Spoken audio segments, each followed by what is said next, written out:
Hi, so I'm going to share something that happened before I was a Christian. I was 20 years old and I was travelling. My plan was to travel most of the world. And I was actually, my older sister worked for British Airways, so I was on her concessions, which meant that I got very cheap flights everywhere. And I was on standby travelling a lot. So my friend and I had booked to go out to Australia for a few months, and we were flying there via Bangkok.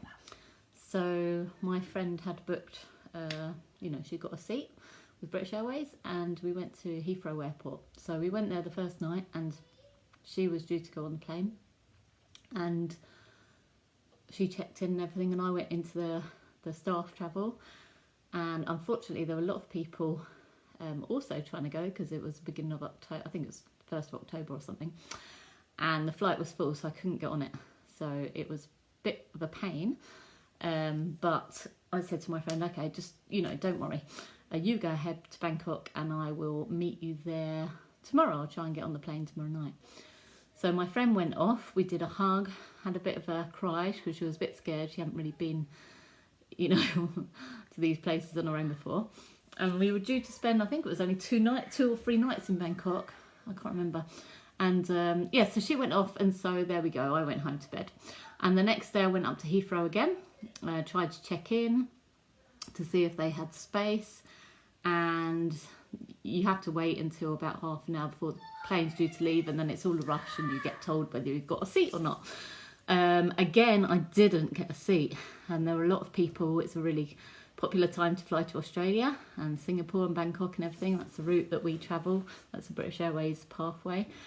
And so then it became a bit of a problem because I thought, oh no, we only had these 2 nights in Bangkok and we're meant to fly to Australia the next day, and I'm not going to be there. So I was quite stressed out. So I started wandering around the airport, because sometimes you can use your ticket so if your partner's of One World, they will accept your ticket. So I was wandering around the airport just seeing about other airlines and things. But the lights started turning off because all the long haul flights are normally about 10 o'clock at night. So it was really late, and I was just wandering through, and I started to cry, and I was crying. And just, I look smart because you normally dress up in case you get, upgraded. Normally, the spare seats are in business class, so it's good to look nice. So I did look nice, and I was wondering, but I started crying, and no one else was in the airport, not a soul.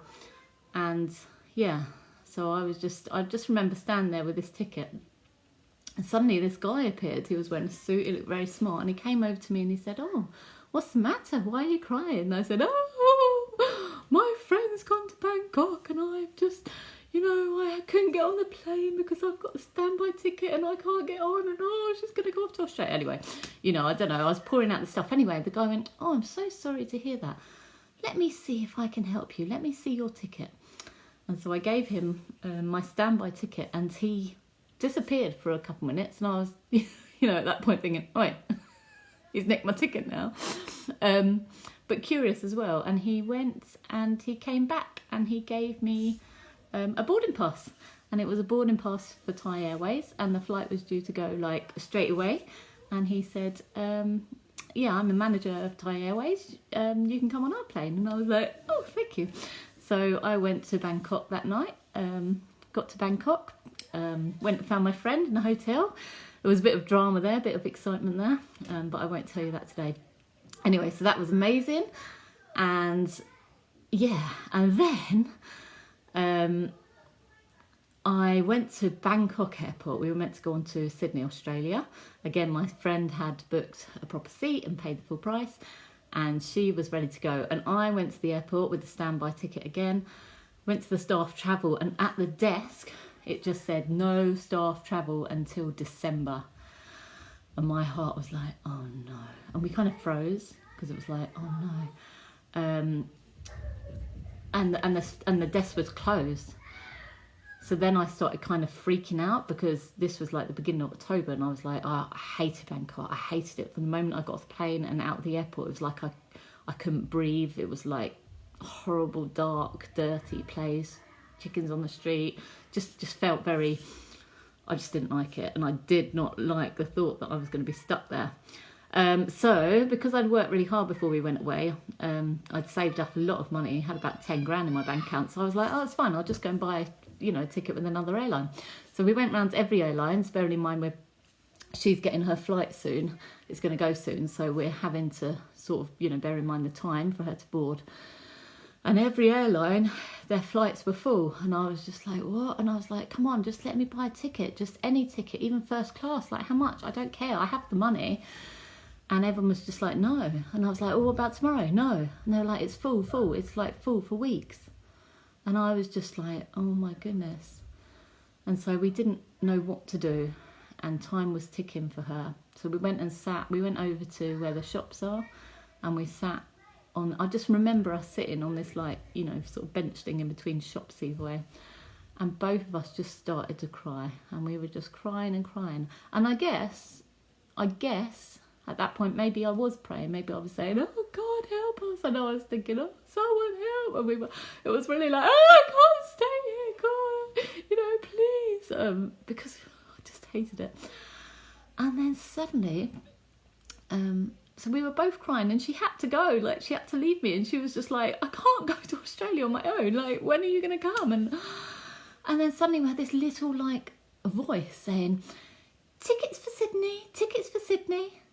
And I was like, in my mess of tears, I sort of looked up and was like, huh? And he was like, tickets, would you like a ticket for Sydney? And I went, uh-huh. And he went, okay. And it was this little Thai man. And I went, oh, how much? And he went, oh, it's 200. And I was like, okay. And so I just gave the man this money and he gave me a ticket. And it was leaving in then, right now. So we both went to board our planes. And I ended up on Cathay Pacific and I had to go via Hong Kong. But I got to Australia. I got to Sydney. A few hours, I was in Hong Kong. Swapping planes on my own. Very weird. But yeah, I got there. And do you know what? That journey to Australia, the few months I spent there, was actually what started me, leading me to Christ. That was kind of my last free kind of trip where I wasn't a Christian, and then I had some encounters and different things happened to me in Australia as well. And then I started I believed God was calling me, and then when I came back, I ended up getting saved and and here I am now. But yeah, all my life, I had these weird things happen to me. And I just feel that people say how, it's not coincidence, it's God incidents. And these things, when I look back, I know that I had this amazing grace on me. I had, these things don't happen. People don't appear in airports wandering through, shaking their hands, shaking tickets at you. It's just, it doesn't happen.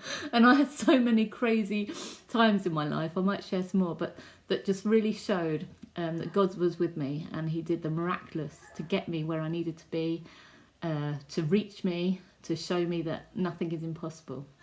And so I hope that this is somehow done what it needs to do, encourage you. Maybe you're stuck somewhere and need to get somewhere, and God's there, he knows, and he can move mountains for you. There we go. Thanks for listening. Bye.